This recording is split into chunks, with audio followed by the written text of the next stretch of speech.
बिस्मिल्लाहिर्रहमानिर्रहीम। We are starting question number 21 till 26। ये हम लास्ट पोर्शन पहले कर रहे हैं। ठीक है, सबसे पहले हमारे पास सवाल आता है साइनस टारसाई सिंड्रोम क्या होता है। साइनस टारसाई सिंड्रोम में पहले हमने बताना है जनाब, ये एक छोटी सी टनल होती है जो टेलर नेक पे प्रेजेंट है। अगर आसपास के स्ट्रक्चर्स के लिहाज से बताएं तो हमने कहा ये कैल्केनियस के इंटीरियो लेटरल पड़ी हुई है और टेलर जो लेटरल मेल्यूलस है उसके इंटीरियो इन्फीरियर है। कैल्केनियस के क्या है, इंटीरियो लेटरल है, और कैल्केनियस के लेटरल मेल्यूलस के क्या इंटीरियो इन्फीरियर है, और ये है का ये छोटी सी टनल है जो कि टेलर नेक पर प्रेजेंट होती है। इसे कहते हैं हमारे पास जो स्मॉल टनल है बड़ी। नेक्स्ट हमारे पास आ गया ये जो साइनस टारसाई है, इसके ऊपर डेंसली पैक्ड सैनोवल टिश्यू लगा हुआ है जो बहुत जल्दी इन्फ्लेम्ड हो जाता है। अब एक एथलीट मेरे पास आता है, सिंड्रोम की बात करते हैं। एथलीट आता है, वो कहता है जनाब मेरी ना एंकल मुड़ी थी एक बार ना, और अब मुझे कहीं डिफ्यूज़ पेन है स्लाइटली थोड़ा सा नीचे करके और एंटीरियर टू द इंटीरोफिबुलर लिगामेंट ना। तो हमें समझ आ जाती अच्छा यार इसको साइनस टारसाई सिंड्रोम हो सकता है। और मज़ीद हम उससे पूछते हैं तो वो मुझे बताता है कि जनाब वो जब चलता है ना अनइवन ग्राउंड पे, या वो जंप करता है, हॉप जहाँ ऊपर जंप एक ही बात है, और उसके अलावा जंपिंग से जब वो लैंड करता है तब उसे दर्द होता है, और जब वो रनिंग ऑफ द लाइन करता है तब उसे दर्द होता है। तो ट्रीटमेंट क्या होगा इसका? ट्रीटमेंट हम कहते हैं यार मैनुअल थेरेपी करते हैं, और हम इसको कॉर्टिकोस्टेरॉइड इंजेक्शन लगाते हैं साइनस टारसाई की जगह पे, साइनस में ही। उसके अलावा हम इसे रिहेबिलिटेशन प्रोग्राम कराते हैं। 3 तरह का रिहेबिलिटेशन प्रोग्राम है, उसके अंदर 3 चीज़ें कवर होंगी। एक तो हमारे पास प्रोप्रियोसेप्टिव, स्ट्रेंथ और बायोमैकेनिकल रिहेबिलिटेशन प्रोग्राम कराते हैं ताकि उसकी चीज़ें करेक्ट हो जाए। तो 3 ट्रीटमेंट पॉइंट होंगे, मैनुअल थेरेपी, कॉर्टिकोस्टेरॉइड और रिहेबिलिटेशन प्रोग्राम। 3 तरह के, प्रोप्रियोसेप्टिव, स्ट्रेंथनिंग और बायोमैकेनिकल। ठीक है, और उसके अलावा हमने सबसे पहले बता दिया ये है, और वो उस पर टिश्यू होता है, एथलीट क्या कहेगा और उसके सिम्टम्स क्या होंगे। ये सेकंड पार्ट इसका है डायरेक्ट एंकल जॉइंट की एग्जामिनेशन करो, फिजिकल एग्जामिन। तो आप क्या देखोगे? फिजिकल एग्जामिन करते हुए हम लोग 6 चीज़ें देखेंगे। सबसे पहले आप उसे ऑब्जर्व करोगे, फिर आप उसे कहोगे चलो एक्टिव मूवमेंट करके जाओ, रेजिस्टेंट मूवमेंट करके देखो, फिर आप खुद पकड़ोगे उसे और उसके पैसिव मूवमेंट्स करोगे। पहले पेशेंट एक्टिवली करेगा, फिर आप पैसिवली करोगे, और फिर उसके बाद आप देखोगे ओके यार ये चीज़ें ठीक है। फिर आप स्ट्रेस टेस्ट अप्लाई करोगे, स्ट्रेस टेस्ट दोगे, दर्द आता है, फिर आप फंक्शनल टेस्ट करोगे, आप उसे कोई टास्क दोगे कि तुम ये करो, तो फंक्शनल टेस्ट। और फिर हम पेल्पेट करेंगे आसपास के, जब वो परफॉर्मेंस कर रहा हो या उसके बाद आप करो पेल्पेट करो, ओके यार ये चीज़ है। तो ऑब्जर्वेशन में क्या होता है, आप देखते हो कहीं एसबीडी यानी कि स्वेलिंग, ब्रूजिंग और डिफॉर्मिटी तो नहीं।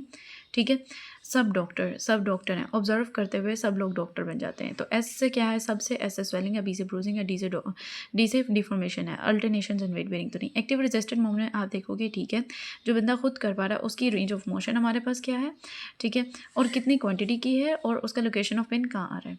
तो रेंज ऑफ मोशन करके दिखाई, quantity of range of motion देख ली, और लोकेशन ऑफ पेन देख लिया। पैसिव मूवमेंट में भी हम देखते हैं रेंज ऑफ मोशन, जो मेरे हाथ में आ गया मैं उसकी रेंज ऑफ मोशन देखूंगी, उसी की क्वांटिटी देखूंगी, उसी का लोकेशन ऑफ पेन देखूंगी। लेकिन क्या चीज़ नहीं हुआ है, मैं उसका एंड फील मुझे पता चलेगा। कैल्टन मोड में हम करते आ रहे हैं ना, पैसिवली करते हुए एंड फील पता चलती है। तो रेंज ऑफ मोशन, क्वांटिटी और लोकेशन ऑफ पेन के बाद एंड फील पता चलेगा। फिर अब मैं उसको स्ट्रेस टेस्ट अप्लाई करती हूँ। स्ट्रेस टेस्ट से मुझे पता चलता है उसके आसपास जो पड़े हुए लिगामेंट्स हैं उनकी क्या इंटेग्रिटी है, मतलब क्या कैपेसिटी है।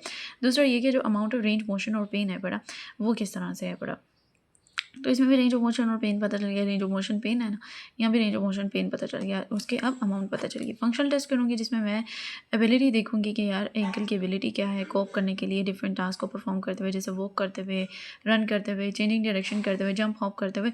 तो एंकल के इन सब के दौरान क्या उसके वो हैं कि वो कोप कर सकती है। पेल्पेशन करूँगी टेंडरनेस और स्वेलिंग के लिए, ठीक है, इधर भी स्वेलिंग ब्रूजिंग, तो यहाँ पे टेंडरनेस भी ऐड हो गया, टेंडरनेस और स्वेलिंग।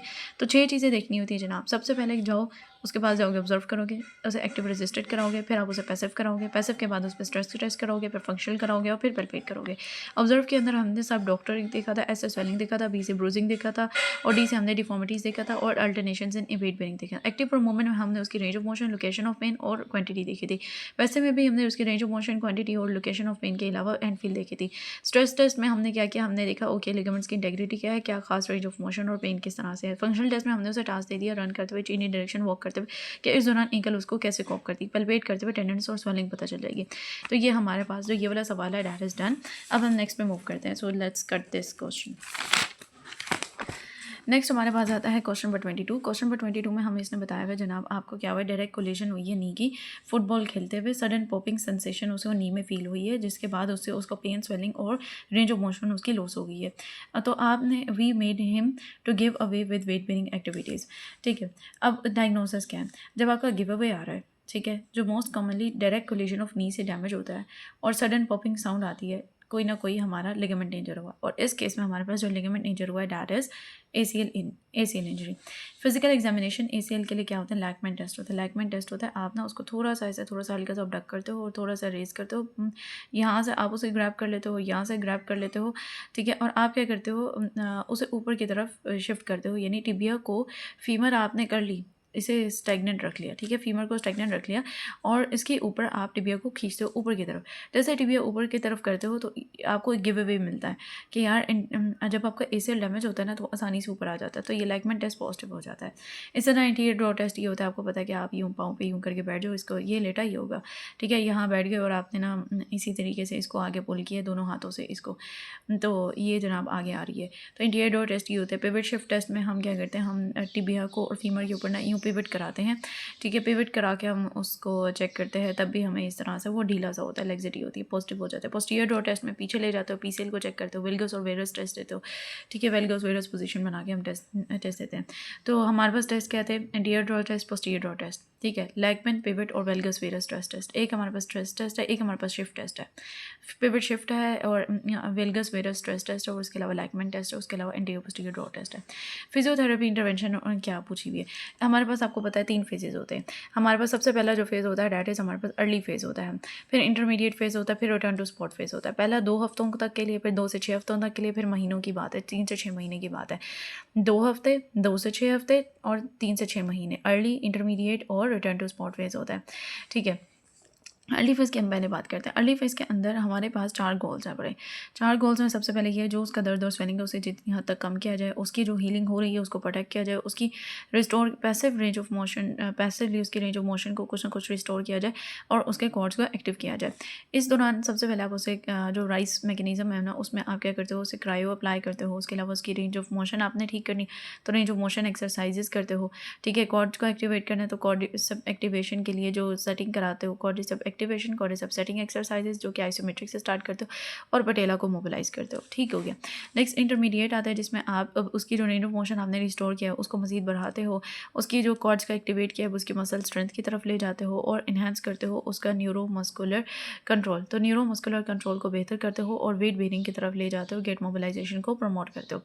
अब रेंज ऑफ मोशन इंक्रीज़ करनी है तो progressive range of motion exercises को, मसल स्ट्रेंथ करनी है तो आपने मसल स्ट्रेंथ एक्सरसाइजेस करनी है, और आपने न्यूरोमस्कुलर कंट्रोल, वेट बेयरिंग और गेट नॉर्मलाइजेशन को करना है तो स्टार्ट करोगे पहले क्लोज काइनेटिक चेन से, ठीक है। क्लोज काइनेटिक चेन आपको पता है कि जैसे मैं कहती हूँ कि यार ये बंदा लेटा हुआ है, ये बाइसेप कर रहा है, ठीक है, ये इसके बाजू है और ये इसकी टांग है, तो ये उसके हाथ है, ठीक है, ये यहाँ पे यूँ है पर ये बाइसेप कर रहा है। तो अब जब आप बाइसेप करते हो ना आपका प्रॉक्सिमल और डिस्टल दोनों तरफ से बंद हो जाता है, तो इस ऊपर नीचे आप कर रहे हो तो डायरेक्ट जो ना होता है इसे क्लोज्ड चेन कहते हैं। क्लोज चेन बताया, ज़रूरी नहीं इसमें करोगे क्योंकि हैवी एक्सरसाइज है, इसको छोड़ो। अब क्लोज चेन समझ आ गया। तो मिनी स्क्वाट्स जो होते हैं, ठीक है, और लेग प्रेस होते हैं और जो स्टेप अप्स होते हैं, ये हमारे क्लोज चेन काइनेटिक चेन में जो इस बंदे के लिए कराएंगे, ठीक है। ओपन काइनेटिक चेन में क्या होता है, विद क्वेश्चन कराते हो, क्योंकि ओपन काइनेटिक चेन में जैसे आप उठाया हुआ है, आपने हाथ में डंबल पकड़ा हुआ है, ठीक है, ये एग्जाम्पल देंगे इसकी, डंबल पकड़ा हुआ है और डंबल से आप क्या करो, बंद और खोलो, बंद खोल रहे हो, तो आपका ये देखो अटैच नहीं है, ये ओपन है। तो ओपन काइनेटिक चेन को ख्याल से करना होता है, जैसे शॉर्ट आर्क क्वाड्रिसेप्स हो गए हमारे।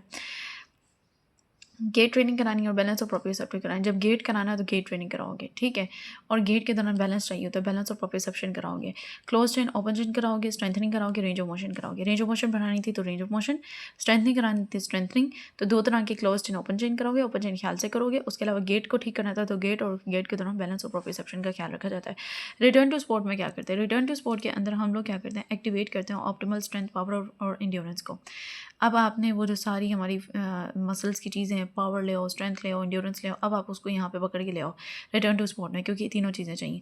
और आपको भागना है, स्पोर्ट्स खेलनी है तो डायनामिक स्टेबिलिटी भी चाहिए, एजिलिटी भी चाहिए, तो ये दोनों भी बढ़ा दो और सेफ हो रिटर्न टू स्पोर्ट, ये दोबारा इंजर ना हो जाए, हाई लेवल ऑफ एक्टिविटीज़ कर सके, क्योंकि स्पोर्ट्स के अंदर होता ही है। तो आप SPE स्ट्रेंथ, अपनी पावर और इंड्योरेंस लेके आओगे, रिटर्न टू स्पोर्ट को सेफ बनाओगे और हाई लेवल एक्टिविटीज़ के लिए तैयार करोगे और डायनामिक स्टेबिलिटी, एजिलिटी लाओगे। इसके लिए अब आप स्पोर्ट्स ग्राउंड पर ले जाओगे, उसे स्पोर्ट्स स्पेसिफिक ड्रिल्स कराओगे और प्लायोमेट्रिक ट्रेनिंग कराओगे, दैट्स ऑल। सिनेरियो क्या था, जनाब आया है, उसे पॉप साउंड भी लिया, उसे घुटने के ऊपर आके डायरेक्ट फुटबॉल ज़ोर से लगी और पॉप साउंड हुई, उसके बाद से उसकी रेंज ऑफ मोशन खलास ख़त्म, उसे पेन भी है, स्वेलिंग भी है और गिव वे भी कर रहा है। तो ये सब बताता है कि ओके यार कोई लिगामेंट डैमेज है और आगे से जो डैमेज होता है दैट इज़ ACL। वो हमें कैसे पता चलेगा, हम उसके टेस्ट करेंगे फिजिकल एग्जामिनेशन में, हम क्या करेंगे उसके टेस्ट करेंगे। टेस्ट फॉर असेसमेंट में हमने कहा 2 टेस्ट है, anterior drawer test, posterior drawer test. उसके अलावा हमने कहा एक शिफ्ट टेस्ट है, एक हमारे पास स्ट्रेस टेस्ट है। स्ट्रेस टेस्ट में वेरस वेल्गस आता है, शिफ्ट टेस्ट में पिवट शिफ्ट आता है और लैगमेंट टेस्ट आता है। ये सारे टेस्ट हो गए, ठीक है। हमारे पास 5 टेस्ट करने के बाद हम 3 फेजेस बताते हैं। पहले 2 हफ्ते तक के लिए 2 से 6 है, फिर हमारे पास 3 से 6 महीने अर्ली, इंटरमीडिएट और रिटर्न टू स्पोर्ट्स है। पहले के अंदर सिंपल पेन, उसकी स्वेलिंग, उसकी जो टिश्यू हील हो रहा है उसको प्रोटेक्ट करो, पैसिवली रेंज ऑफ मोशन कराओ और उसके कॉर्ड्स को एक्टिवेट करो, जिसके लिए हमने क्रायोथेरेपी वगैरह यूज़ किया, हमने range of motion exercises quads के लिए, quad activation, quad setting exercise के। इंटरमीडिएट के अंदर हमने उसकी रेंज ऑफ मोशन को मजीद बनाना है, स्ट्रेंथ की तरफ लेके जाना है, न्यूरोमस्कुलर और प्रोप्रियोसेप्टिव ट्रेनिंग और वेट बेरिंग और गेट की तरफ लेके जाना है। रेंज ऑफ मोशन के लिए progressive range of motion, strengthening, close chain, open chain और गेट के लिए गेट ट्रेनिंग और बैलेंस और प्रोप्रियोसेप्शन करानी। रिटर्न टू स्पोर्ट के लिए हम स्पोर्ट्स में जाने, स्पोर्ट्स ग्राउंड में डायनेमिक होती है, एजिलिटी होती है, उसकी स्ट्रेंथ, पावर और एंड्योरेंस पे काम करना होता है और सेफली बनाना होता है रिटर्न टू स्पोर्ट। उसके लिए प्लायोमेट्रिक और स्पोर्ट्स स्पेसिफिक ड्रिल्स कराओगे। तो हमारा ये वाला क्वेश्चन नंबर 22 भी तैयार हो गया। अब हमारे पास क्वेश्चन 23 आता है। वो हमसे पूछा है मुझे बताओ order of test for testing fitness of athlete. Fitness of athlete check करने के लिए हमारे पास होता है अस्मा, ये ऑर्डर है अस्मा। ए से एजिलिटी देखते हो, एस से स्पीड देखते हो, एम से मसल स्ट्रेंथ देखते हो, ठीक है, मसल स्ट्रेंथ देखते हो, एम से मसल की इंड्योरेंस देखते हो, ए से आप एरोबिक कैपेसिटी देखते हो, ठीक है। ए से क्या है एजिलिटी, एस से क्या है speed, muscle strength, muscle endurance और आप क्या देखते हो एरोबिक कैपेसिटी देखते हो। तो ये हमारे ऑर्डर्स में टेस्ट है। अस्मा बाजी याद रहेगी आपको, एजिलिटी, स्पीड, मसल की स्ट्रेंथ, मसल की इंड्योरेंस और एरोबिक कैपेसिटी, ये हो गया, ये ए पार्ट है। नेक्स्ट हमारे पास है, वो पूछे मुझे स्प्रिंट और हॉप टेस्ट बताओ। ये हमारे पास आई थिंक चैप्टर 3 है ना, जिसके अंदर, हाँ चैप्टर 3 है, जिसके अंदर हमें ये सारे टेस्ट वगैरह गिवन है पड़े, ठीक है, वहाँ से सबका गिवन है। लेकिन इसने हमसे क्या पूछा, मुझे स्प्रिंट और हॉप टेस्ट के बारे में बताओ। स्प्रिंट का आपको पता है सीधे सीधा भागना होता है, हॉप क्या होता है जंपिंग करनी होती है, अब हॉप में भी फर्दर आती हैं, ये चारों आती हैं, ठीक है। स्प्रिंट टेस्ट होता है आप भागते हो, मैं आपको ना एक पॉइंट देती हूँ, मैं कहती हूँ यार ये डिस्टेंस है, यहाँ से यहाँ तक आपने जाना है, मतलब या मैं कहती हूँ इतना भागना है, मैं आपको ना बना देती हूँ कि यार मुझे ना 40 मीटर का भाग के दिखाना है, ठीक है। अब 40 मीटर के इसमें जैसे आप 20 मीटर पे जाते हो, ठीक है, जब जो ये 40 है ना, तो 40 का आधा ही बनाते हैं, तो ये 0 से 20 था और ये 20 से 40 है, तो ये मेरे 3 पॉइंट्स बन गए। स्टार्ट पॉइंट पे आप भागने लगे हो, आपकी क्या स्पीड है मैं नोटिस करूँगी, आप दरमियान में पहुँचो बिल्कुल सेंटर में, मैं कहती हूँ यार बंदा भागता भागता उसका कुछ तो चेंज हुआ होगा, यहाँ पे क्या है, और फिर एंड पे आते आते कोई तो और हालत होगी, तो ये क्या है, तो इसको देखना है, इसमें स्प्रिंट टेस्ट होता है। अब इसको जल्दी से देख लेते हैं। और भाई मैंने तो फिज़िक्स में पढ़ा, हमारी डिफरेंट किताबें थी, आपकी डिफरेंट हो सकती हैं, अगर आप पंजाब वाले हो या आपने ऑक्सफोर्ड और इन सब का वाले हो या जैसे हो, माइट भी आप लोगों ने पढ़ा हो, बिकॉज साइंस है सेम एवरीवेयर, ठीक है। इसमें हमारे पास ना स्टॉप वॉच वाले हमारे होते हैं, और आपने बल्गर अलार्म्स का देखा होगा, जिसमें हमारे पास लाइट होती है, तो जैसे ही वो बंदा इस चीज़ को ब्रेक करता है, या उसके ये इधर एक लगा होता है, इधर एक लगा होता है, जैसे ये लाइट यहाँ से पास करी होती है, समझो लाइट या बीम, किसी भी चीज़ की बीम पास करी, बेशक आपको नज़र नहीं आ रही, जैसे मूवीज़ में देखा है वो बीम होती है लेकिन इनविजिबल होती है, हमें नज़र नहीं आती काइंड ऑफ। तो जैसे ही उसको ब्रेक करता है ना, वो स्टॉप वॉच यहाँ से स्टार्ट हो जाती है, जैसे वो सेंटर में जाता है वो एक लैप रिकॉर्ड कर लेती है, फिर जैसे आप जाते हो वो फ़ौरन ही रुक जाती है। तो ये ज़्यादा एक्यूरेट होती है बजाय कि एक बंदे के हाथ में स्टॉप वॉच हो कि वो स्टार्ट करे, ओके यहाँ तक पहुँचे, फिर वो स्टार्ट करे। इसमें ह्यूमन एरर के चांसेस बहुत ज़्यादा हैं कि हो सकता है उसने किसी तरह से डिले कर दिया, पहले ना पहुँचो, आपका पहले हाथ दब गया हो। तो ये वाले जो सिस्टम होते हैं ना, थोड़ा इसी तरह के सिस्टम ना, इसने गेट्स वगैरह की यहीं पर बात की होगी। अब हम इसको देखते हैं। A test consist of 3 sprints from a standing start, ठीक है, मैंने आपको बताया था स्टार्ट पे 3 स्प्रिंट्स में आप डिवाइड करते हो टेस्ट को, इधर इधर इधर। स्टैंडिंग स्टार्ट पे with full recovery between the runs, the best time is always taken. Some researchers take average of 3. वो क्या करते हैं, average of 3 ले लेते हैं। Starting position, height of the timing gates. अब वो जो हाइट है ना टाइमिंग गेट्स की, वो यहाँ पे लगी हुई है कि वो इसको जैसे पास करेगा, जैसे आप रस्सा लेके खड़े हो, समझो इधर रस्सा इधर रस्सा इधर रस्सा है, वो टाइमिंग गेट को ऐसे समझ लो। Height of the timing gate also need to be standardize. क्यों स्टैंडर्डाइज करना मैं बाद में बताती हूँ। 40 मीटर स्प्रिंट टेस्ट करते हो with additional timing gate at 20, क्योंकि शुरू पे लगाते हो एक एंड पे पे लगाते हो, लेकिन दरमियान में एक 20 पे भी, दरमियान में यहाँ पे भी जाके आपने लगा लिया। Giving useful extra information on athletes initial acceleration, ठीक है, यहाँ से यहाँ पे आपको सारी एक्सेलरेशन का पता चलेगा, क्योंकि एक्सेलरेशन आपको पता है कि आपकी final velocity minus initial velocity over time होता है, ठीक है। तो वेलोसिटीज़ ना विद इन चेंज हो रही थी। जब आप शुरू में भाग रहे थे आपकी स्पीड माइट भी अभी अपने पकड़ना शुरू की थी, आहिस्ता आहिस्ता आहिस्ता पीक पे गई थी, ज़्यादा हुई थी, फिर आप यहाँ पे पहुँचा, आपको अब यहाँ से डिक्लाइन आना शुरू हो गया, आहिस्ता आहिस्ता आहिस्ता डिक्लाइन आ गया, फिर आपने यहाँ बीच में दोबारा स्पीड पकड़ के मुझे ख़त्म करना है, लेकिन यहाँ आते आते डिक्लाइन हो गई। तो यहाँ डिफरेंट वेलोसिटीज़ थी, यहाँ पे रास्ते में जितनी वेलोसिटीज़ आई वो डिफरेंट है बड़ी, तो ये इसको हम एक्सेलरेशन कहते हैं, ठीक है। 3 स्प्रिंट्स हैं, एक स्टैंडिंग स्टार्ट होता है, एक एंड होता है, full recovery between the runs है, बेस्ट टाइम हमेशा टेकन किया जाता है। इसके लिए हमने टाइमिंग गेट लगाया है। टाइमिंग गेट क्या होता है? टाइमिंग गेट समझो ये रसा है, एक छोटी कद का बंदा है, एक बड़ी कद का बंदा है। अब उसका पेल्विस जो है बड़ा हो सकता है, वो खड़े हुए उसको पहले ही एक्टिवेट हो गया, यहाँ पर उसे पता नहीं चला, खड़ा यहाँ पहले ही ठहरा था और टाइमिंग गेट से पहले ही उसका एक्टिवेट हो गया और रन अभी उसने स्टार्ट ही किया था, सिर्फ आगे झुकने की वजह से जल्दी स्टार्ट हो गया। या एक जो छोटी कद का है, ठीक है, इस तरह से ना आपको स्टैंडर्डाइज करना पड़ता है बड़े क्लास से छोटे क्लास से, क्योंकि आपने गेट तो सबके लिए लगाया होता है। खैर यही बात है तो फजूल सी, लेकिन कुछ लोग हो सकते हैं कंफ्यूज हो, तो उनको समझाने के लिए। हॉप टेस्ट 4 तरह का है, single hop, triple hop, cross over hop for distance और 6 metre hop for distance. Single hop ये है कि जनाब यहाँ ठहरो, आपने एक जंप लगाया, ठीक है, हो गया, और आपने इसके दरमियान कितना डिस्टेंस कवर किया वो मैं देख लूँगी। ट्रिपल हॉप होता है कि मैं आपको कहती हूँ 3 बार जंप करो, आपने कितना डिस्टेंस कवर किया वो मैं देख लूँगी। क्रॉस ओवर हॉप होता है एक दरमियान में से रस्सी लगा लो, जो कुछ भी रोप वगैरह लगा लो, आप यहाँ पे हो, आपने यहाँ से स्टार्ट किया, अब यहाँ जो बंदा ठहरा होगा उसका ये राइट है, ठीक है, ये राइट है और ये लेफ़्ट है। राइट से स्टार्ट किया तो पहले लेफ़्ट पे जंप करेगा, फिर राइट पे, फिर ये। अब ये क्या है? उसका cross over hop for distance है, ये उसने कर लिया। कि फिर मैं आपको ना एक डिस्टेंस दे देती हूँ, यार ये 6 मीटर है, इसमें अब एक बंदा 6 बार हॉप करके जाए, एक बंदा 3 बार हॉप करके जाए, उसका वो है। बस मैंने टाइम दे दिया है कि आपने डिस्टेंस कवर करना है, और ये बंदा अब ए पर्सन है और बी पर्सन है। ए पर्सन ने 4 हॉप्स किए और उसने उसको कवर किया है समझो 5 सेकंड में, और दूसरे वाले ने उसको 3 हॉप्स किए और कवर किया है 3 सेकंड में, ठीक है, 6 मीटर डिस्टेंस, मिसाल के तौर पे ऐसे ही। तो नंबर ऑफ क्या है? Single hop, triple hop, cross over hop, 6 metre hop for time. ये सारे टाइम, ये आखिरी वाला सिर्फ टाइम के लिए, इसमें आपको डिस्टेंस दिया होता है। इसमें हम लोग कहते हैं कि आप एक हॉप, मैं आपको हॉप बताऊंगी कि आप कितने करोगे, उसमें मैं देखूंगी कि आपने कितना डिस्टेंस कवर किया। हो सकता है एक ने जंप किया उसने 2 मीटर कवर किया, एक ने जंप किया उसने 2.6 मीटर कवर किया, कुछ भी ना। तो they are primary develop to assess power based performance. ये केस को चेक करने के लिए power based, that's an important point कि पावर बेस्ड को चेक करने के लिए होता है हॉरिजॉन्टल मूवमेंट्स होती हैं, but are now commonly in clinical environment to assess monitor rehabilitation for lower limb injury. Lower limb injury की रिहैब को देखने के लिए भी यूज़ की जाती हैं। दूसरा यूज़ पता चल गया। उसके अलावा as long with the performance measures obtained during these test, आपको परफॉर्मेंस मैयर पता चलती है, इंटेंसिव काइनेमेटिक एवेल्यूएशन पता चलती है, टास्क वगैरह की, और एडिशनल फैक्टर्स आपको पता चलते हैं। Knee injury, if poor lower limb control है, लैंडिंग मैकेनिक्स आइडेंटिफाई करनी होती है। एडिशनल बेनिफिट ऑफ टेस्ट होता है, वो डिटरमिन करता है, बायलैटरल सिमेट्री मॉनिटर करता है इन performance and neuromuscular post control.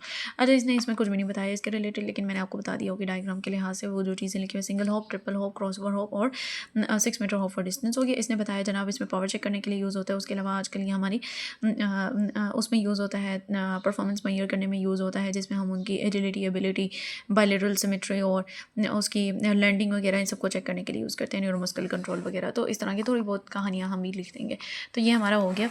तो सबसे पहले इसने हमें अस्मा पूछी कि जनाब के मुझे बताओ फिटनेस ऑफ एथलीट को चेक करने के लिए क्या होती है अस्मा। ए से हमने कहा है एजिलिटी, ए से हमने कहा स्पीड, हमने कहा मसल स्ट्रेंथ, मसल इंड्योरेंस, और हमने कहा है एरोबिक कैपेसिटी, ए से अस्मा, ठीक है। अब अस्मा होगी, और उसके अलावा उसने स्प्रिंट टेस्ट, स्प्रिंट में हमने कहा है कि हम उसे 3 लेवल्स बनाते हैं, और उसके अलावा हमने ख्याल करना है कि टाइमिंग जो गेट की हाइट है उसको आप स्टैंडर्डाइज कर दो। और बुक के अंदर थोड़ी इस तरह की बातें लिखी हुई जो मैंने आपको बताई है कि जनाब वो टाइमिंग गेट से क्या हो सकता है, किसी का पहले पे ऊपर, किसी का नीचे, जल्दी स्टार्ट हो जाए वो। खैर कुछ एवरेज ऑफ 3 लेते हो और बेस्ट टाइम लेते हो इनका एक्सेलरेशन वगैरह को मेजर करने के लिए। 40 मिनट स्प्रिंट को आप डिवाइड कर देते हो ताकि आप हर लेवल पे मजीद आपको एक्स्ट्रा इन्फॉर्मेशन मिल सके एथलीट के बारे में। हॉप टेस्ट में हमने कहा 4 तरह के होते हैं, single hop, triple hop, cross over hop और 6 मीटर हॉप फॉर टाइम है।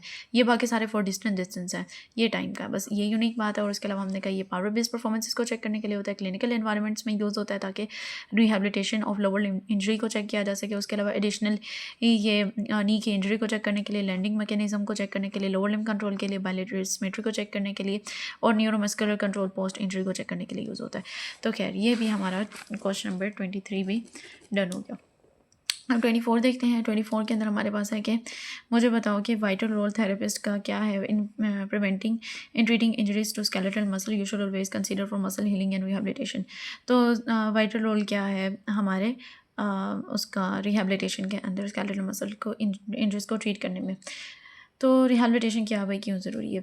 Following are the same points to consider muscle healing and rehabilitation. सबसे पहले हमारे पास आता है राइज प्रोटोकॉल। इसको इम्प्लीमेंट किया जाना है जितना जल्दी पॉसिबल हो सके। अर्ली मोबिलाइजेशन और वेट बेरिंग को भी इंकरेज करना चाहिए। स्ट्रेचिंग और स्ट्रेंथनिंग एक्सरसाइजेज स्टार्ट कर देनी चाहिए जैसे पेन फ्री रेंज के अंदर जितना जल्दी हो। राइज को जितना जल्दी शुरू कर लो, अर्ली मोबिलाइजेशन वेट बेरिंग को, स्ट्रेचिंग और स्ट्रेंथनिंग को पेन फ्री रेंज के अंदर। फिर हमारे पास आता है डैट कि fitness and conditioning of the athletes. ठीक है, fitness and conditioning of athlete should be incorporated early rehab programme without compromising the injury. Fitness और कंडीशनिंग पे चले जाओ। स्पेसिफिसिटी और फंक्शनल फिटनेस टेस्ट ये इंपेरेटिव होते हैं ताकि एथलीट को दोबारा स्पोर्ट्स की तरफ लेके जा सकें। ठीक है जनाब, 5 पॉइंट्स हैं पहले था price, early mobilization, stretching and strengthening. Price, early mobilization, strengthening and यहाँ से पैस हो गया। Price protocol, early mobilization and weight bearing, और ऐसे हमने कहा स्ट्रेचिंग एंड स्ट्रेंथनिंग। और नेक्स्ट में हमारे पास है परा FS, fitness and conditioning of athlete, और specificity and functional fitness. FC और SF है बेसिकली। FC फंक्शनल कंडीशनिंग और SF है स्पेसिफिसिटी एंड फंक्शनल फिटनेस। ये हमारे पॉइंट्स हो गए। ठीक है, आगे हम बना लेंगे। ये हमारा क्वेश्चन नंबर 24 भी हो गया। 25 जल्दी से देखते हैं। 25 में हमारे पास एक सिनेरियो दिया हुआ जनाब, एक लेफ्ट हैंडेड हमारे पास टेनिस कोच है पड़ा जो कि कंप्लेन करता है increase in left shoulder serving के अंदर।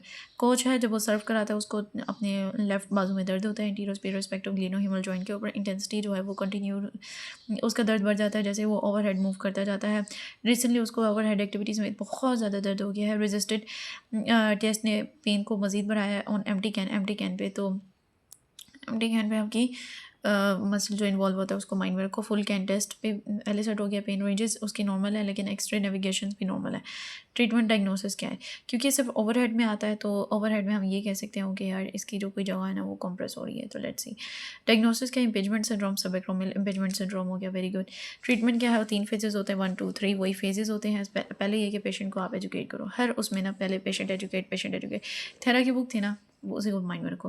पेशेंट को एजुकेट किया जनाब, देखो ये चीज़ें हैं जिसकी वजह से तुम्हें दर्द होता है, तो तुम्हें इन चीज़ों को मॉडिफाई करना होगा, तुम्हें अपनी एक्टिविटी को ख्याल रखना होगा वरना तुम्हारा और वर्स हो जाएगा ठीक होने की बजाय। इन्फ्लेमेशन को कंट्रोल करने क्लोज फाइबर मसाज और रेस्ट करवाएंगे हम। सॉफ्ट टिश्यू की इंटेग्रिटी के लिए passive active assisted self assisted range of motion पे काम करेंगे। मल्टीपल एंगल सेटिंग प्रोटेक्ट करेंगे। स्टेबलाइजेशन। पेन कंट्रोल के लिए pendulum exercises without weights. Grade 2 के जॉइंट डिस्ट्रक्शन या ऑसिलेटरी मूवमेंट करवाएंगे। स्पोर्ट रिलेटेड उसे रीजन में पोस्टल अवेयरनेस देंगे, देखो यूं बैठना नहीं है, करेक्ट स्ट्रैपिंग कराएंगे, टेपिंग कराएंगे और उसे टेक्टिक क्यूज़ वगैरह मिरर और उसके अंदर दिखाएंगे देखो ये चीज़ें हैं, और रिपीटेटिव रिमाइंडर्स और प्रैक्टिस कराएंगे। करेक्ट पोस्चर की बार बार रिमाइंडर्स होंगे उसके। फेज़ 2 के अंदर भी हमने दोबारा पेशेंट को एजुकेट करना है, देखो अब तुम्हारी हो गई है हीलिंग स्टार्ट, तो हीलिंग ऐसा कुछ नहीं करना जो हीलिंग को कर दे डिस्टर्ब। होम एक्सरसाइजेज पे हम उसे प्रोग्रेस करवा देंगे। स्ट्रॉन्ग मोबाइल टिश्यू को लेके आएंगे, वही क्रॉस फाइबर मसाज था, यहाँ क्रॉस फाइबर फ्रिक्शन मसाज आ जाएगा। इसमें हल्की से स्ट्रेचिंग होगी, आइसोमेट्रिक कंट्रैक्शन होंगे, ये भी डिपेंड करता है उसकी किस हद तक हीलिंग हुई है। मॉडिफाई कर देंगे जॉइंट ट्रैकिंग यानी कि MWM कराएंगे ताकि उसकी रेनफोर्स कर सके फुल मूवमेंट को। लेंथ स्ट्रेंथ कराएंगे, स्ट्रेच कराएंगे, शॉर्ट एंड मसल्स को स्ट्रेंथनिंग कराएंगे जो हमारे वीक एंड मसल्स हैं पर स्ट्रेंथ और रोटेटर का मसल्स वगैरह। मसल स्टेबलाइजेशन की तरफ लेके जाएंगे, isometric, open chain, close chain, scapular, glenohumeral, repetitive movements, ये वो सब सारे नाम लिख दो यहाँ। प्रोग्रेस कर देंगे शोल्डर फंक्शन को, अब जो उसकी फंक्शनल मूवमेंट्स हैं बड़ी उनको इंक्रीज़ किया, रिपीटेटिव मूवमेंट्स लेके आए, बैलेंस और कोऑर्डिनेशन कराइए। फेज़ 3 के अंदर इंड्योरेंस को मजीद बढ़ाएंगे, रिपीटेटिव लोडिंग करा के उसकी टाइमिंग फ्रीक्वेंसी सबको इन्हांस कर देंगे। ये चीज़ हो जाएगी। क्विक मोटर रिस्पांस में हम उसका डेवलप करेंगे, क्विक मोटर रिस्पांस ताकि जो भी स्ट्रेस है बड़ा टू इम्पोज स्ट्रेस उसकी स्टेबिलिटी वगैरह एक्सरसाइजेस कराएंगे ताकि स्पीड अच्छी हो, उसकी ट्रांजिशन अच्छी हो। प्लायोमेट्रिक ट्रेनिंग कराएंगे, ओपन और क्लोज चेन एक्सरसाइजेस कराएंगे। एंड लास्ट थर्ड में हमारे पास आता है डायटिस कि हम उसकी प्रोग्रेस करा देंगे फंक्शनल ट्रेनिंग को। फंक्शनल ट्रेनिंग इन सेंस के टाइमिंग और सीक्वेंस के लिहाज से इंसेंट्रिक ट्रेनिंग कराएंगे, मैक्सिमम लोड के साथ डिजाइड फंक्शनल एक्टिविटीज़ कराएंगे। Safety should be endure. अच्छा, इसको ना आपने 2-3 बार पढ़ना है और उसके बाद आपके माइंड में जो चीज़ें याद रह जाएंगी ना वही लिखनी है। देखो हमें पता है कि यार कि इसके अंदर होता क्या है बेसिकली। फ़ेज़ 1 फ़ेज़ 2 फ़ेज़ 3 है। फ़ेज़ 1 के अंदर पेशेंट 5 पॉइंट्स है, फ़ेज़ 2 के अंदर 6 पॉइंट्स इसने लिखे हैं, इसके 3 पॉइंट्स लिखे हैं। तो इस तरह से आप हेडिंग्स को याद रख लो और बीच में जैसे भी आपको जो भी बातें याद हैं अपनी एप्लीकेशन के लिहाज से वो तैयार हो जाएगा। ठीक है, लास्ट क्वेश्चन की तरफ आते हैं। लास्ट क्वेश्चन हमारे पास है पर जनाब हमारे पास एक सारा सिनेरियो है जिसका क्या लेटरल एस्पेक्ट ऑफ एल्बो के ऊपर फोन आर्म के ऊपर पेन है। ठीक है, रिस्ट और बैक और लेटरल एग्जामिनेशन से पता चला है रेजिस्टेड डोर्सीफ्लेक्शन ऑफ रिस्ट। डोर्सीफ्लेक्शन यानी कि यूँ रेजिस्टेड, अब आप एक्सटेंशन करते हो ना उस पर दर्द आता है। अब हमें पता है यार रेजिस्टेड एक्सटेंशन पे दर्द है बड़ा, तो इसका मतलब यार ये हमारे पास उसी का ही दर्द है सारा का सारा। एपिकॉन्डोलाइटिस लेटरल साइड के पे जा रहा है। एक्सटेंसर्स का मसला है, तो एक्सटेंसर की या तो टेंडिनोपैथी, इसलिए इसने ना क्लियर नहीं लिखा, तीनों सिनेरियो लिख दिया। टेनिस एल्बो भी लिख दिया, लेटरल एपिकॉन्डोलाइटिस भी लिख दिया, एक्सटेंसर टेंडिनोपैथी भी लिख दिया। फिजियोथेरेपी में यही है, पेन को ठीक करो, इन्फ्लेमेशन को ठीक करो, मसल को स्ट्रेंथन करो, फ्लेक्सिबिलिटी लाओ, फंक्शन रिकवरी करो, एजुकेशन एंड प्रिवेंशन करो। ये 7 पॉइंट्स हो गए। एक्यूट फेज और सब एक्यूट फेज की मैनेजमेंट। एक्यूट फेज में अंदर वही रेस्ट, एक्टिविटी मॉडिफिकेशन कराओ, क्रायो करो, अल्ट्रासाउंड करो, कोर्टिकोस्टेरॉइड करो, ट्रांसफर्स फ्रैक्शन मसाज करो। ठीक है, काइनेटिक चेंज ग्रेडियड एक्सरसाइजेस करो। सब एक्यूट और क्रॉनिक के लिए जो के स्टेजेस हैं तब आप स्ट्रेचिंग कराते हो, extensor stretches with wrist flexors. Stretching और स्ट्रेंथनिंग इधर स्टार्ट करते हो, इधर नहीं करते। मोबिलाइजेशन विद मूवमेंट करवाते हो, immediate एबॉलिशमेंट of pen, ergonomic adjustment कराते हो, होम एक्सरसाइज प्रोग्राम करते हो। इसको भी 2-3 बार पढ़ लो, आपको इंशाल्लाह याद होगा। उसके अलावा ये जो टेस्ट वगैरह है बड़े जैसे आपको होता है Maudsley test, Mills test, Cozen's test, resisted extension और पैसिव फ्लेक्शन और एक्सटेंसर कार्पियर रिगैलिस ब्रेविस का टेंडन इसमें मेनली इन्वॉल्व होता है। ये हमारे पास है पड़ा ये लेटरल एपिकॉन्डोलाइटिस का कि इनके अंदर मेनली चीज़ क्या होती है। ठीक है, यहाँ पे हमारा ये सारे जो पार्ट है ना ये एंड हो जाता है।